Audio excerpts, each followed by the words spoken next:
Dagan! Hindi tinatablan. Relaxan, relaxan.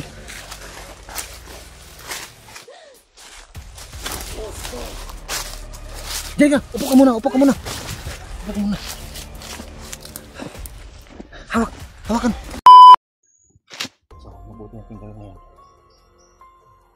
Parang nawala na yung mga bandido. Hindi na tayo nakikita dahil nakatangguloy lang tayo. Dahan-dahan tayo sa paglalakbay ha. So, mas mabuti siguro dito ka sa likuran ko. Okay lang ka? Lakbay muna tayo. Hanggat umalis muna tayo dito. Kapit ka lang sa akin.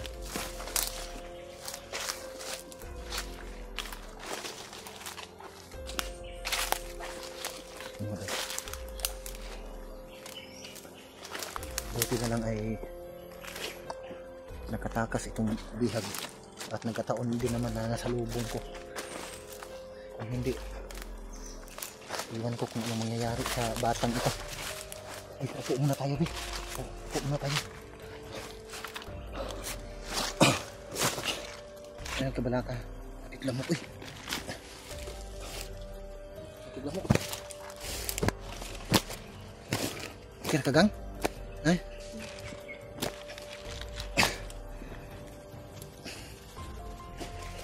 Kalimot yung pangalan, eh. Yung pangalan gitu mo? Bibi. Bibi? Kuan ba?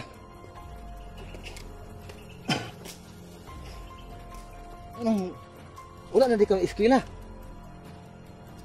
Ano mo ko'y anak? Isa? Ano ko'y anak? Siya. Nanak kay anak? Yung tol, may ano daw siya. May anak na daw siya isa. So, asa man imong anak ron? Ito sa kumama, kanita, mga trabaho. Nga?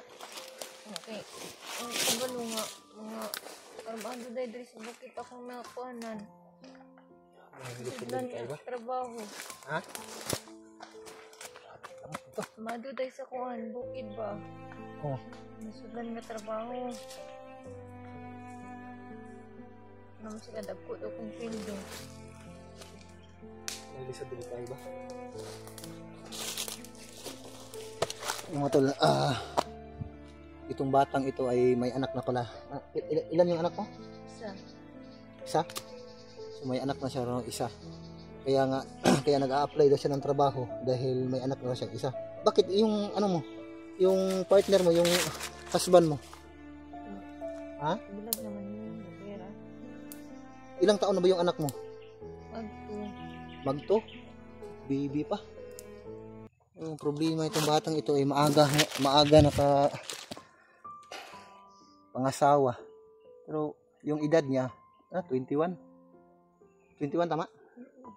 Oh, insakto naman 'yan, yung 21 kasi yung iba 18, pwede na nga mag-asawa. Pero masyadong bata pa ito. Tapos iniwanan ng kanyang asawang lalaki. Kaya naghahanap ka ng trabaho para mabuhay mo yung anak mo. Yun pala. Yung mama mo, ano bang ilan na bang edad yung mama mo? 55. So hindi pa gaanong matanda, no? Hindi pa senior. Kaya pala naghanap ka ng trabaho para sa anak mo. Kasi iniwanan siya ng kanyang asawang lalaki. Yun pala. So, sa kasamaang palad, yung nag-recruit sa kanya na pinangakuan siya na may malaking sahod. So, nagulat na lang sila, pati yung mga kasama niya. Dito sila sa bundok dinala. Mga bandido pala yung mga nag-recruit sa kanila. Tubig? Okay ra niya akong tubig, gikan gyud ni sapa niya akong tubig. Kaya ra nimo ni? Ha? Ikaw na ka? Luuyap ni bataan eh. May pagkaon dre. May pagkaon ko tinakay ko no, kaning ham. Ay ham kaning burger ug star bread. Tubig lang ka. Nya na ka mukaon? Naku, Starbreed dala. May tinapay ako at saka 2 piraso na burger.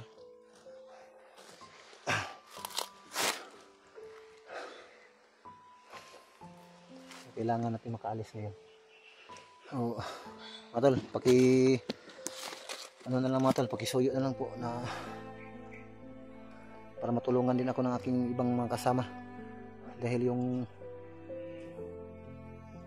problema ngayon, may kinakaharap pa yung ibang kasama ko na mabibigat na problema sa nasa critical na sitwasyon. O nais ko sanang iwan itong babae, ihatid ko na lang palabas, pero nakukonsensya ako mga tol dahil babae ito, bata pa. O kailangan ko talaga itong ihatid palabas. Ang problema nito, okay lang sana kung may kasama ako, para may kasama ako pa maghatid nito. Kawawa kasi itong bata ito. May ano ako dito, ano mo lang sa pangtaboy ng mga pangtaboy ng lamok ito, magic paypay, ganun mo lang pangtaboy ng lamok para maubos yung laman natin dito sa kakagat ng lamok.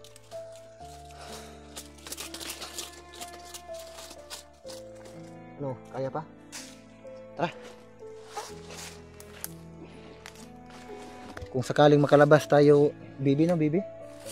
Kung sakaling makalabas tayo dito, bibigyan na lang kita ng contact number ng asawa ko, ha, para pwede ka doon muna o kaya salubungin ka ng asawa ko para matulungan ka.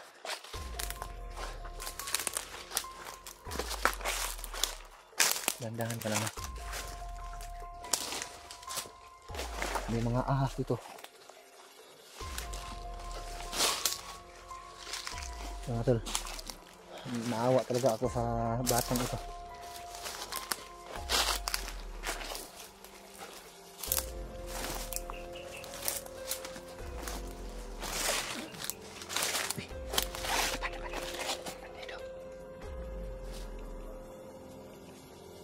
Parang may narinig akong boses.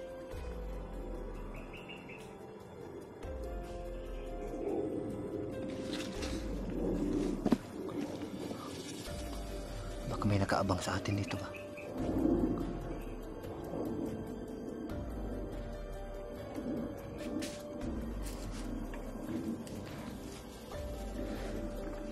Sana magtagumpay kami mga tol, makalabas kami dito.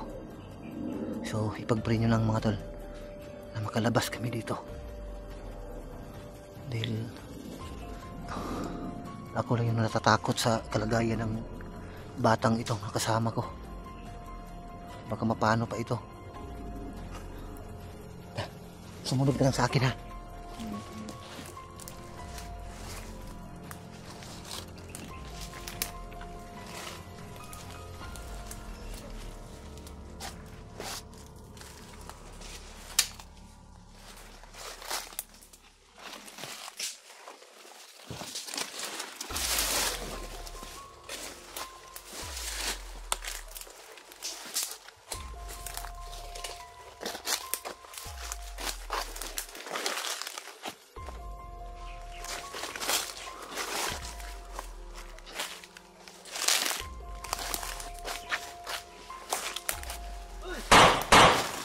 Uy!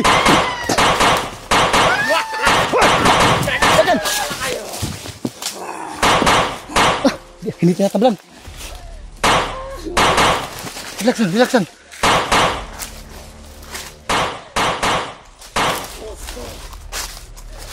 Upo ka muna. Hawakan. Humawak ka sa akin. Hawak. Hindi na tayo makikita dito, nakatangguloy lang na tayo. Grabe. Biglang nalabas yung mga kalaban dito. Huwag kang mag-alala. Huwag ka muna maingay. Baka marinig na tayo. Hindi na tayo makikita, nakatangguloy lang na tayo, hindi na tayo makikita. Yun, oh.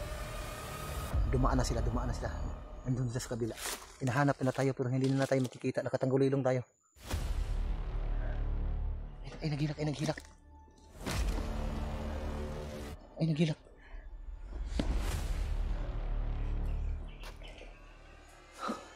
Kira ka. Luuya pa rin bataan. Ay. Wala ka makita rin. Turo. Nangangin ako doon. Muhag saging.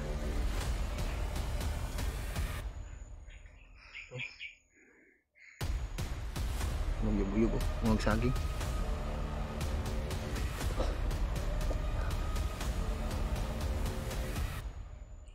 Sao ang paggawas mo? Tubig. Tubig ka rin.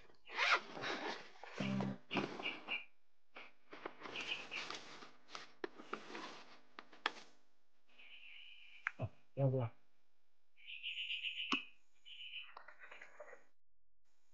Sa sapa, rin ako ikuha ng tubig ka rin.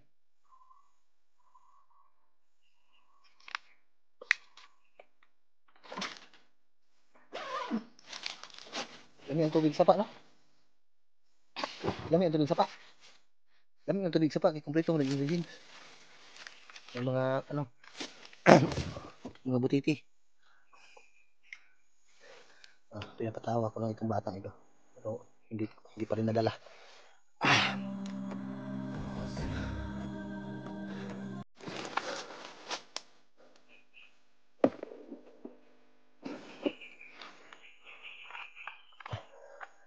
Patuloy siya na sa paghanap bay. Okay na ka?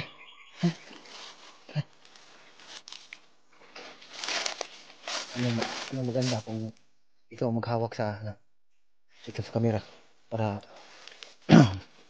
masiguro ko itong daanan natin. Ha? Ano mo lang oh. Hindi daw.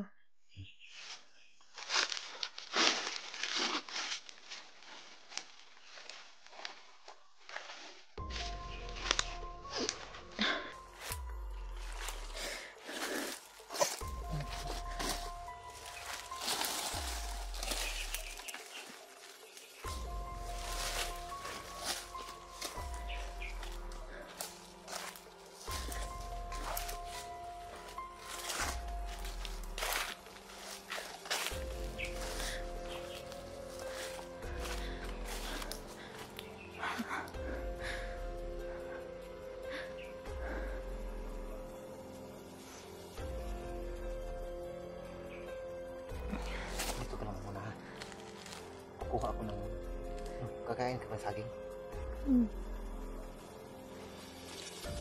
Kukuha mo ng saging ha. Yan ka lang muna. Okay, pagdugay ha.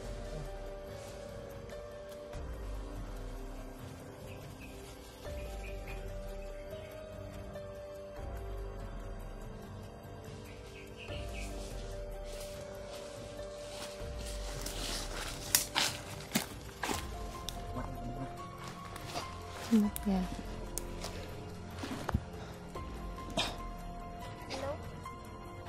Hinog na yan. Evergreen yan. Parang ilaw kung tingnan pero okay na yan. Hinog na. Evergreen ang tawag dito sa amin. Kaong sa akin. Kaong unggoy. Kira?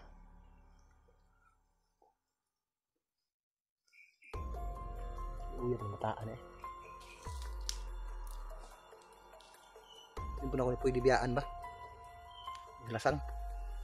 Kailangan talaga ihatid ko sa bayan tong batang ito para tuluyan na siyang makauwi sa kanila. Pero bago yon, bibigyan kita ng number ng asawa ko ha. Tawagan mo yung asawa ko tapos sabihin mo sa kanya na ikaw yung natulungan ko sa dito sa kagubatan ha, na iligtas kita, ikaw bihag ka ha.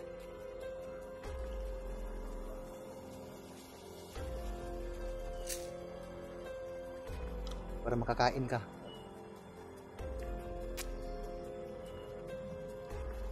At mabigyan ka ng damit. kahit sa ganung paraan man lang ay makatulong kami sa iyo. So, hayaan mo kapag may pera ako, bibigyan lang kita para makauwi ka na.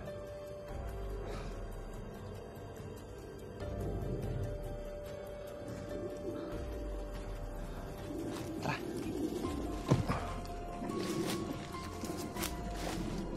Umawak lang sa likuran ko sa bag na ko.